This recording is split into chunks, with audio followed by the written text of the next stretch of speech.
Аймак ышкыбоздору долбоорунун жеңүүчүлөрү сыйланды. Бир катар түрк тилдүү мамлекеттерден жана өлкөнүн элдик таланттарынын башын бириктирген сынактын жеңүүчүсү Талас облусунун Кара Бура районунун тургуну Гүлжан Барпиева болду. 2022 жылдагы катышуучулар бул сапар өмүр дайра аталышындагы чоң концертти тартуулашты. Аны Чабдар ат фольклорлук тобу коштоду. Жыл сайын Ысык көлдүн жээгинде өтүүчү маданий фестиваль маданияттын өнүгүшүнө салым кошуп, эл ичиндеги таланттарды алып чыгууга өбүл болот. Аталган ачык фестиваль социалдык түйүндөр аркылуу жарыяланып турат. Учурда сынактын географиясы кеңейген, жеңүүчү катары 70тен ашык топ аныкталган. Катарында ар бир дубандагы шайыр апалар да бар. 13 жылдан бери өтүп келген сынакка жан дүйнөсү музыка менен жашаган ар бир кесиптин ээси катыша алат, дейт долбоордун автору Кайрат Салмакеев. Аймак ышкыбоздору долбоору аймактан чыккан мыкты элдик таланттар, үнү өзгөчөлөнгөн, жакшы ырдаган, актёрдук мастерствосу менен өзгөчөлөнгөн бардык жакшы өзгөчө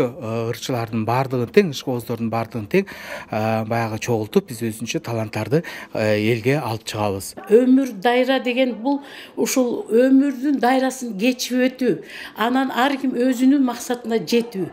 Мынакей мен өзүм ушул өмүр дайра деген ырды ырдап, ушул максатыма жетип, момундай аймак ышкыбоздордогу жеңүүчү болуп, өзүмдүн жеке концертимди азыр берген болуп турам.